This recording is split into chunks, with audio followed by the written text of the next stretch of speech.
आज शाम 7:30 से लेकर 7:42 तक भारत सरकार की तरफ से एक ब्लैकआउट अभ्यास किया जाएगा। इस दौरान सभी को अपनी लाइट बंद करनी होगी, चाहे वो घर हो, ऑफिस हो या दुकान। अगर कहीं कोई लाइट जल रही हो तो उसे भी बंद कर देना है। पुलिस का कहना है कि यह अभ्यास इसलिए किया जा रहा है ताकि अगर संकट की स्थिति बने, जैसे कि युद्ध, तो हम सब सुरक्षित रहें और मदद कर सके। सभी नागरिकों से अपील की जा रही है कि इस अभ्यास में हिस्सा लें और प्रशासन के निर्देशों का पालन करें। ब्लैकआउट के बाद जैसे ही सायरन बजेगा, लाइट्स को फिर से चालू कर दिया जाएगा। इस अभ्यास का उद्देश्य नागरिकों को किसी भी इमरजेंसी में तैयार रखना है। जैसा कि आज ये पूरे प्रदेश में 5 जगह मॉकड्रिल की जा रही है, उसी तारतम्य में इंदौर में भी मॉकड्रिल की जा रही है। इसमें 4 बजे से ये पूरी प्रक्रिया जारी होगी, लगभग 8 बजे तक ये कंप्लीट होगी। ये प्रिकॉशनरी मेजर है एक तरह से, किस तरह से अगर कोई ऐसी स्थिति बनती है, डिजास्टर मैनेजमेंट अगर इस तरह की परिस्थिति उत्पन्न होती है तो कैसे काम करना है, तो इस तरह की एक रिहर्सल जैसी है, ये एक मॉकड्रिल है जिसको जिसको किया जा रहा है। इसमें 4 बजे से ऑफिशियल्स जो हमारे अलग-अलग डिपार्टमेंट्स के लोग होंगे, उनकी कुछ ड्रिल्स होनी है जो कि 4 से 7 बजे तक रहेंगी।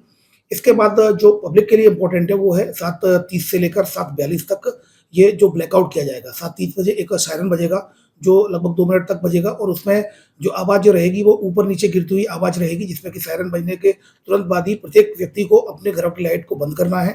इमरजेंसी लाइट हो, चाहे वो इन्वर्टर हो या फिर कोई टॉर्च हो, अगर उसका उपयोग भी करना है तो घर के सारे दरवाजे सारे और जो जो पर्दे होते हैं, पर्दों को कवर करके, जिससे कि वो रोशनी बाहर ना आए। ब्लैकआउट का अर्थ ये है किसी भी प्रकार की कोई रोशनी ना रहे। अगर कोई हवाई हमले की कोई स्थिति बनती है कभी भी, तो उसकी एक मॉकड्रिल है कि किस तरह से हमें ये बताना है कि ये रिहायशी इलाका नहीं है, यहाँ पर किसी प्रकार की कोई लाइट नहीं है। तो घरों के लिए, इसके अलावा कमर्शियल जो लोग हैं उनको भी अपनी बिल्कुल लाइट तत्काल बंद करनी है। इसके अलावा कोई भी इमरजेंसी लाइट को अगर चलाना भी है या मोमबत्ती का उपयोग भी करना है तो कृपया करके उसको पर्दों को बिल्कुल ढक दिया जाए, जिससे कि रोशनी किसी भी हाल में बाहर ना आए। और इसके अलावा जो लोग रोड पर चल रहे हैं, चाहे वो ऑटो में हो और चाहे वो बसों में हो और चाहे वो बाइक से हो, वो तुरंत अपने जैसे ही सायरन सुनते हैं तुरंत अपने जो वाहन को रोड के साइड में ले जाएं और उसकी बत्ती जो हेडलाइट वगैरह है उसकी लाइट को बंद कर देंगे। और उसके बाद 7:42 पर एक और सायरन बजेगा जो लगातार कंटिन्यूएशन में सायरन होगा 2 मिनट तक। उसके बाद जब सायरन बजने के बाद तब उसको खत्म करना है। इसमें याद रहे इमरजेंसी सर्विसेज जैसे कि एम्बुलेंस है, ये व्यवस्था चालू रहेगी। इसके अलावा पूरी तरीके से ये ब्लैकआउट रहेगा। इसके अलावा मैं इलेक्ट्रॉनिक चैनल के माध्यम से भी कहना चाहूँगा, जो मॉल है और जो कमर्शियल प्लेसेज है जहाँ सिक्योरिटी गार्ड रहते हैं, उनकी भी जिम्मेदारी रहेगी कि वो न केवल ब्लैकआउट में जिस समय जो 12 मिनट का ब्लैकआउट रहेगा उसमें सुरक्षा व्यवस्था को ध्यान रखें, किसी भी महिला या किसी व्यक्ति से कोई दुर्व्यवहार ना हो, किसी भी तरह की कोई स्थिति नहीं बने, वरना कड़ी कार्रवाई इसमें की जाएगी।